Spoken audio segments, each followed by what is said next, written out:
There's a server in a data center somewhere that boots Linux in under a second. You SSH in right after the reboot command lands, and by the time your terminal renders the prompt, the kernel is already up, systemd has finished its targets, and SSHD is answering. Now look at your laptop. Same kernel, same systemd, same file system. And it takes 28 seconds before the login screen even draws. Same operating system, same year. A 30 times difference. And the worst part, it's not the hardware. The instinct is to blame the SSD. But the server's SSD isn't faster. Most production fleets still run on NVMe drives that benchmark within 10% of a consumer Samsung 980. The instinct is to blame the BIOS. Servers actually have slower firmware, longer post, more device enumeration, ECC training. The instinct is to blame the CPU. Modern Xeons clock lower than your laptop's i7. None of those explain a 30 times gap. What explains it is something almost nobody measures. Not a hardware bottleneck. Not a driver bug.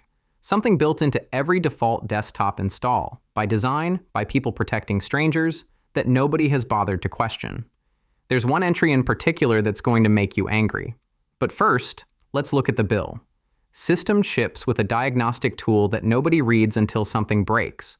Run it on a default Ubuntu or Fedora desktop, and you'll see the bill in plain text. Here's a real output from a clean install. NetworkManager-wait-online alone is 7.5 seconds. Plymouth quit wait is 4. udev-settle is almost 4. Add those 3 and you're already past 15 seconds before a single user-facing process runs. These services aren't broken. They're doing exactly what they were told. The question is who told them, and why nobody told them to stop. To understand where the time goes, you have to understand a chicken and egg problem the Linux kernel solved in 1995. The kernel needs to mount your root file system, but your root file system lives on a disk. To talk to the disk, the kernel needs a driver, and the driver lives on the root file system the kernel can't mount yet. The fix is the initramfs, a tiny temporary root file system packed into RAM at boot, just big enough to load the disk driver, decrypt the LUKS volume if you have one. Then it finds the real root and pivots into it. Historically, an initramfs was kilobytes. On a server in 2008, it shipped with exactly the drivers your disk controller needed, nothing else.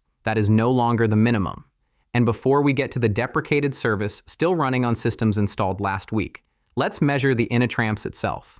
170 megabytes, 1 initramfs, 1,658 modules, 1,561 firmware blobs, 358 network drivers, for cards you don't own. At this point, you might assume this is a legacy issue. You'd be wrong. 235 USB controllers, for devices that don't exist on your motherboard. 120 voltage regulators, 104 HID drivers, 91 SCSI modules, on a laptop that has never seen SCSI. 85 real-time clock drivers, 77 legacy ATA drivers, for a machine whose youngest SATA port was deprecated by its own chipset. This is the Ubuntu default. Every driver, for every machine, in every initramfs, on every install. Arch Linux ships mkinitspio with the same default.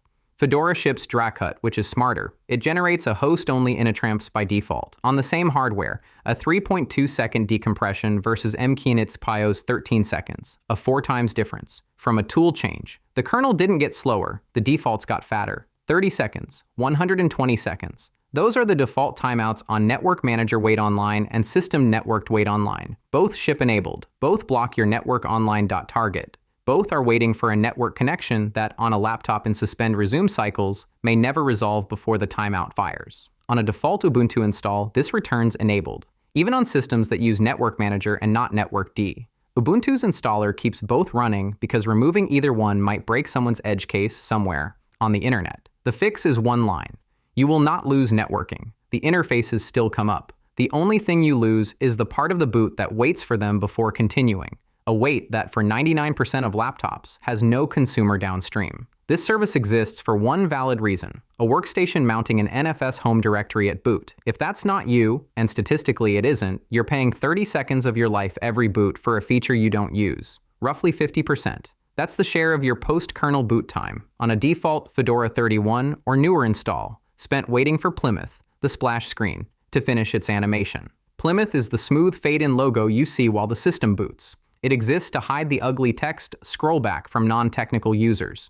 And to do that, it actively gates the rest of the boot sequence behind its own animation, so the transition to the login screen looks clean. In other words, Plymouth doesn't just paint over the boot, it slows it down to match its own frame rate. When was the last time you actually wanted to skip the text scrollback? On a developer laptop, this is pure theater. The system finishes booting in the background, and then Plymouth keeps you waiting until its fadeout completes. 4 seconds back. Immediately. 99.04%. That is the percentage of available kernel modules on a default desktop install that are loaded into the initramfs but never used after boot. 6,475 modules available. 62 modules actually loaded at runtime.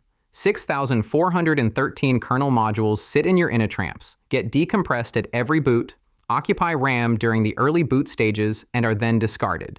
And in the middle of that pile sits systemd-udev-settle, a service officially deprecated in 2013, over a decade ago, for being slow, racy, and unnecessary on modern kernels. The systemd maintainers have asked downstream packages to stop using it for more than 10 years. It's still pulled in by multipathd, by ZFS import cache, by LVM2 activation early, by half a dozen other units that nobody has updated. So even though udev-settle is dead by design, it runs on your laptop tonight. 3 to 4 seconds, every boot, for a function the kernel handles asynchronously, and has handled asynchronously since the Obama administration. That's the loop we opened in the cold open. 4 services, 80% of your boot, and one of them deprecated for a decade. The server boots in 1 second because someone deliberately stripped it. A sysadmin building a fleet image knows the hardware exactly. They generate a host-only initramfs. They disable Plymouth, there's no monitor. They disable wait-online. DHCP is fast and predictable on a managed switch. They don't install Snap. They don't install Ubuntu's seed services. They cut the initramfs from 170 megabytes to under 12. The server isn't faster because it's a server. It's faster because someone paid attention. The pattern here isn't really about Linux. It's about what happens to defaults in systems nobody measures. Each individual decision is defensible, including every network driver protects the one user with a weird USB Ethernet dongle. Plymouth's gating protects the one user with a slow GPU and a panicking visual transition.